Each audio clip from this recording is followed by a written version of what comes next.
This is my kitchen table and also my filing system.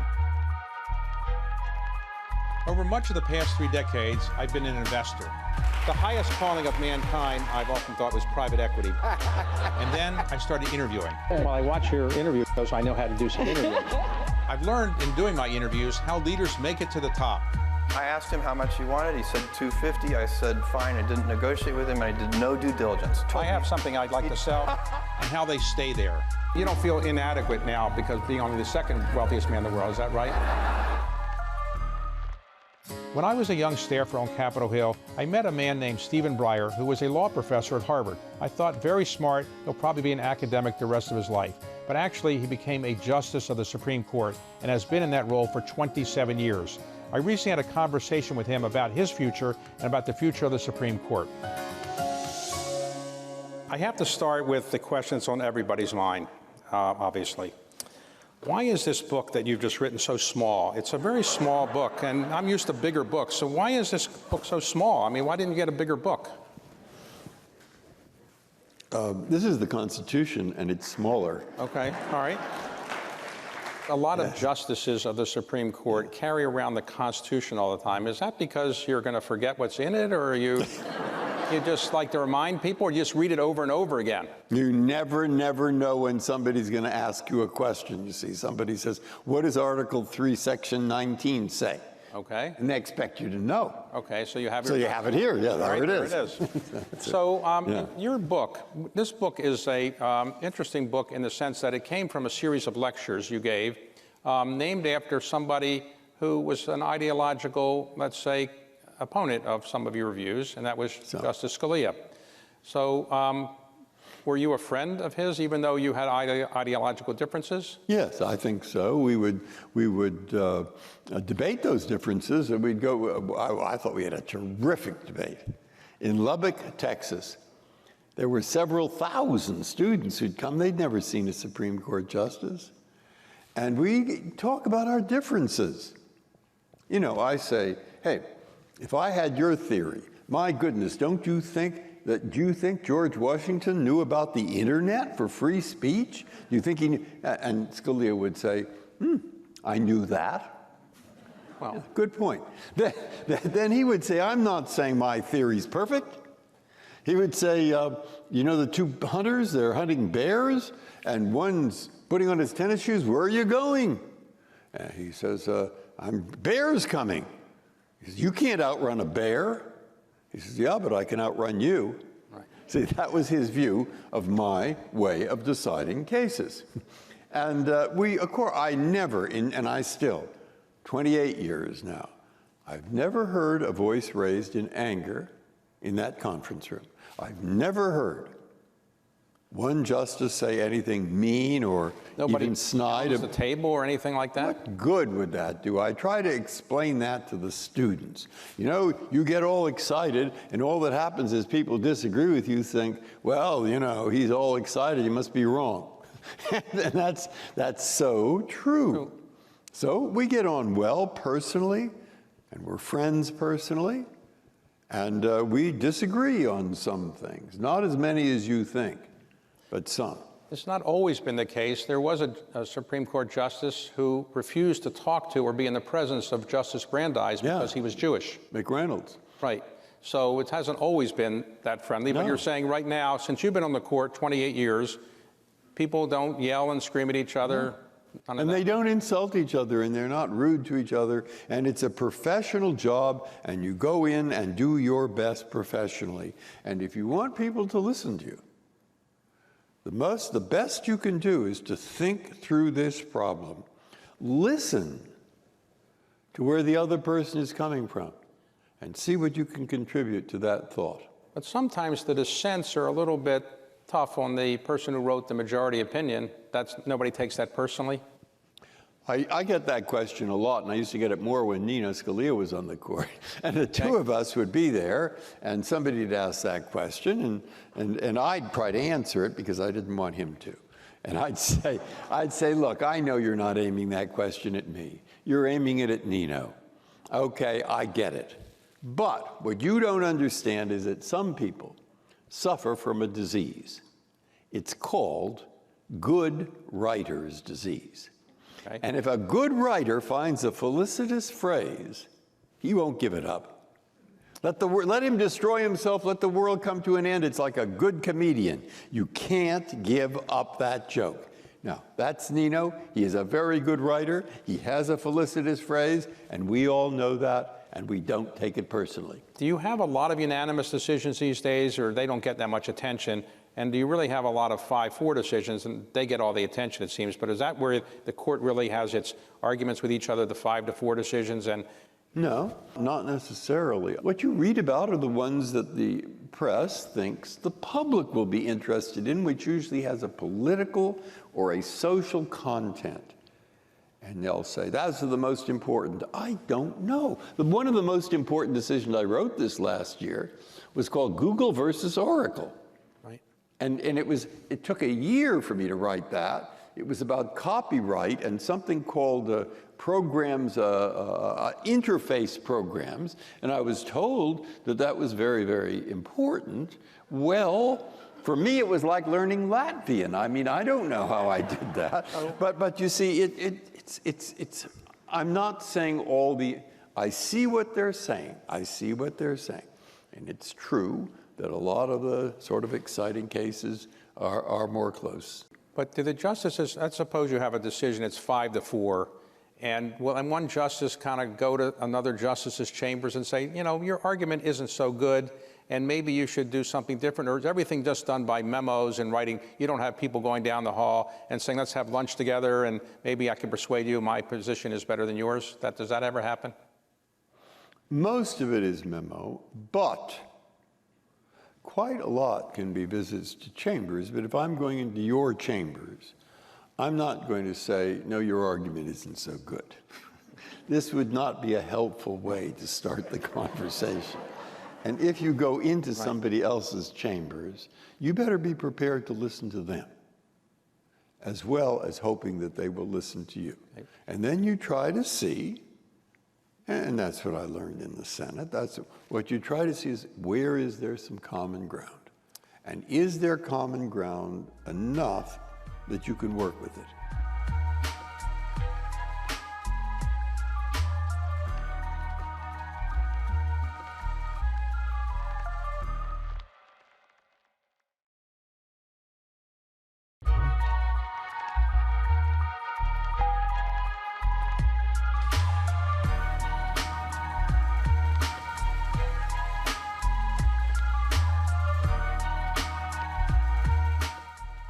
Let's go back to your earlier life. I worked on Capitol Hill, and you worked briefly on Capitol Hill. You were a Harvard Law professor.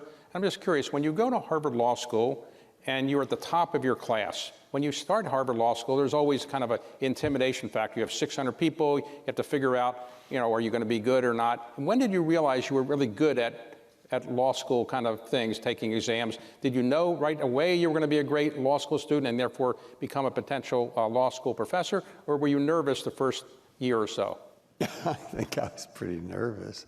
I mean, I remember talking to a friend of mine I'd been an undergraduate with, and he was there too, Paul Dodick, actually.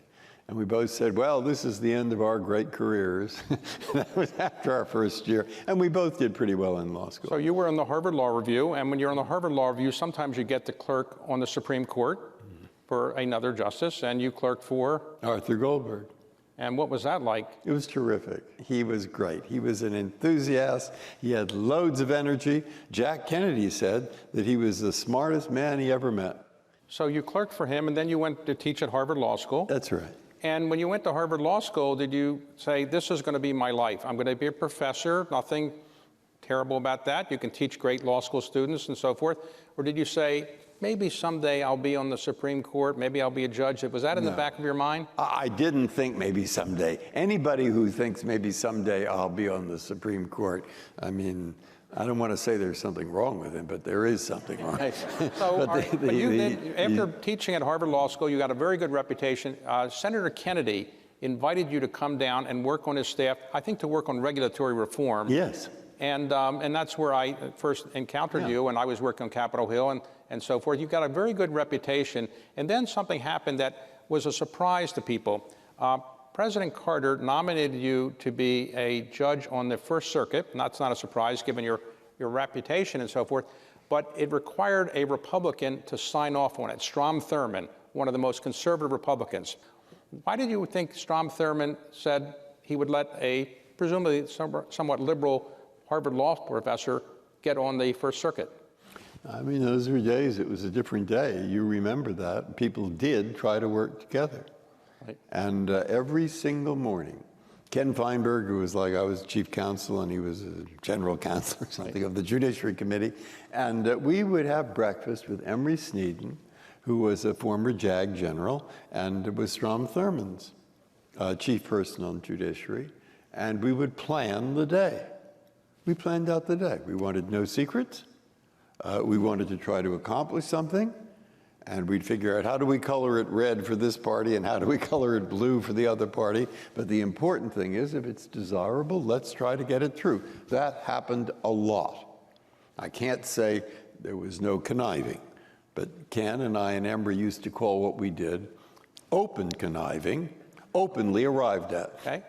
So you went on the First Circuit, and you had a very good reputation there. And then you were being considered to be on the Supreme Court. And so you came down for an interview with President Clinton, but you had a bike accident, and you had a lot of injured bones, if I recall. So did you think that was bad karma, that you had this accident before you had the interview, and did that affect your ability to do the interview well, or it didn't make a difference? I have no idea. I mean, that's the truth of the matter. And later I thought about it, and of course the newspaper people wanted to say, weren't you terribly disappointed, da, da, da, da, da. And I said, I'll tell you why. I said, well, you know, it's not such a terrible thing in your life to be seriously considered to be on the Supreme Court, even if you're not appointed. And that's about the best you can do. And I was thinking partly I said that because it's true. Okay. And partly I said it because I did have children. Hey, my friend, you don't always win everything you want. And my goodness, what you want those children to learn. And you want them to learn, fine. Sometimes you'll get everything your heart desires, not very often. And sometimes you won't. And you better be a good sport about when you don't, as well as when you do. Well, Mick Jagger has a song about that. You He can't does? always get what you want, and so Right. you didn't get it. That's after my generation. Okay. You know, But you didn't, that's so Justice Ginsburg was appointed first, but then you were appointed next by President Clinton. Yes, So when you yes. got on the court, how had it changed from when you were a clerk? Was it much different, and were you surprised by the changes? Yes. I thought it was different in this respect when I clerked. I felt it was a court with a mission. What mission? In 1954, the court had decided that Plessy v. Ferguson, rightly, was down the drain. And legal segregation is contrary to this document, equal protection of the law. They said it in 1954, and we both know what happened in 1955, nothing, Right. next to nothing. 1956, yeah, double nothing. 1957, a rather brave judge in Little Rock said those Little Rock nine, those 9 brave black students are going into that white school, Central High School. But the governor, Governor Faubus, said, maybe those students have a court order, but I have the state militia, and they're not. And Eisenhower, I'd like to see that at the monument that they're building for him. He called in 1,000 troops from Fort Bragg, the 101st Airborne, and they took those 9 black children and walked into that white school. No, I'd like to say that's the end of the story, but it wasn't. What happened was after a few months, the troops had to withdraw. And when that happened, the school board said, we're not going to integrate anymore. And when that happened, a very famous case went to the Supreme Court, Cooper versus Aaron. And when that happened, all 9 justices signed the opinion saying, integrate now, do it. Right now in Little Rock, hey, but there are 9 people. Maybe there could have been 900, maybe 9,000. Faubus closed the school. That's what happened, for those of us who remember and those of us who don't. But they couldn't keep it closed, because that was the era of Martin Luther King, the Freedom Riders, and suddenly the North woke up, and others woke up and said this is an intolerable situation, and eventually, through a lot of work and a lot of moral effort and a lot of physical effort and a lot of organizing effort and so forth, eventually, legal segregation was brought to a conclusion. And the reason that I find that story important, and I told that story to a woman from Ghana who is the Chief Justice, who is trying to improve the constitutional system there, and asked me, why do people do what you say? And my response was, ma'am, 301 million people in this country, and 300 million are not lawyers. That comes as a surprise. And those are the people you have to convince. Convince what? Convince that they should try to follow the courts or the rule of law when they don't like it, when they think it's wrong.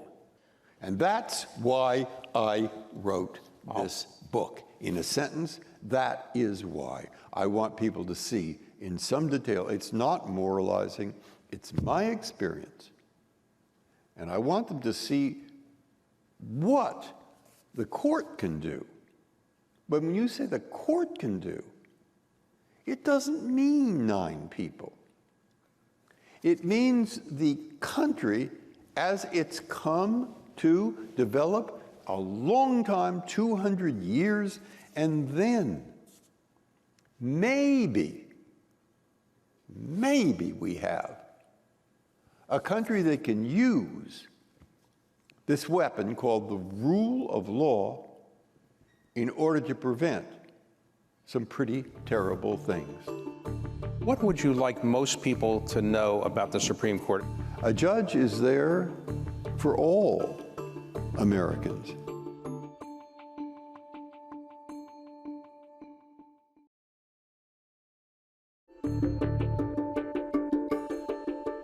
Let's talk about what's called the shadow docket. For the people who are not lawyers, what is the shadow docket and why is it becoming such a big thing? What it is that in between hearing the cases on which we have decided to hear, someone will make an emergency motion. Now that's what it is, an emergency motion. The country is divided. I'm in charge of the First Circuit, for example, but everybody's in charge of some circuit. So if there is a litigant in the First Circuit who believes that he needs immediate attention to issue an injunction or to stop an injunction, well, then he'll file it with me, and I'll look at it, and if most of them there isn't much to, and so it's easy to deny it. But some there is something to, and then I usually will refer it to the whole conference. And if I should have and didn't, he can go to any other judge, and it will be referred to the whole conference. Most of these that are the subject of the whole conference are death cases, and at the very last minute. Because of COVID, I think, there have been some recent cases which did not just involve the death penalty or something that wasn't too difficult, and there I thought I was in the dissent in those cases. Well, the most recent abortion case. I was in dissent. I thought it was wrong, and I thought we should have heard the whole thing. It was a procedural matter. They didn't decide the substance of the statute. But there will be a case presumably working its way up to the court, but it might take a year or so for a... Well, there is a case in November where that's the subject matter. You've been on the court now 28 years. What are you most proud of having done, and what's the pleasure of being on the Supreme Court? It's a great privilege to be on the court. I mean, there's no doubt. And from a personal point of view, I'd say it requires you in middle age, when you get there, to give your best to this every minute. And you say, is that a big virtue? Yeah, yeah. And the older you get, the more you see it as an enormous virtue. Einstein famously said, if you try something over and over again and expect a different result, that's the definition of insanity. So if somebody asks you a same question over and over again, expecting a different answer, I guess that's the definition of an insane interviewer. But let me ask the question you've already been asked many, many, many times. I know you're not going to give a different answer, but I have to ask you the question, what is your thinking about all of the issues relating to your retirement? Yes. Okay? Einstein was right. Einstein was right. Okay. So you have said that you don't want to die on the court, and presumably nobody would want you to die on the court. So what do you... It's Einstein is coming back. So what is it that you would like to do when you are alive after you're off the court? In other words, would you like to go teach again? Would you like to write? Would you like to just take life easy? What would you like to do? It's hard to take life easy, but I don't know. We'll see. Okay, so you haven't thought about what you might want to do? Or No. Different thoughts go through my mind. President Biden has put together a commission that's going to look at the court, and you have already articulated your view that you don't think expanding the size of the court is a wonderful idea. I think you've said that. What I've said is that they better be pretty careful about it, because two can play at that game. And of course, what's worrying me, and I say this, I try to explain to people in the book the extent to which politics is relevant or not relevant, or present or not present, and in what form in the work of our court. And what worries me is that people will think we're junior league politicians. And if they think that, the second thought should be, why don't I have a senior league politician? And once you begin to think along those lines, you can play at that game, as I said. You could have Republicans appointing and then Democrats appointing and vice versa. But I see the overall tendency of that is, given the history, given the way we work, given the country, et cetera, as weakening the confidence of the average person in the decisions of the court. And you can say, what's wrong with that? And I say, well, that's sort of a step towards or away from a rule of law. What would you like most people to know about the Supreme Court? If you could say to the average citizen, here's what you should know in a paragraph about the Supreme Court. I assume, it would be something along the lines that it's not as political as some people think, but what would it be you would say? A judge, once he puts on that black robe, I'm not going to say it's a midnight transformation, but look, a judge, and I have to think this about myself there too. I have to. A judge is there for all Americans. He's not there just for Democrats. He's not there just for Republicans. He's not there just for the president of the party that appointed him. And even if half the country thinks he's a real idiot and they can't stand what he writes, in his own mind and the way he approaches the job, he has to remember he's there for everybody, all 331 million.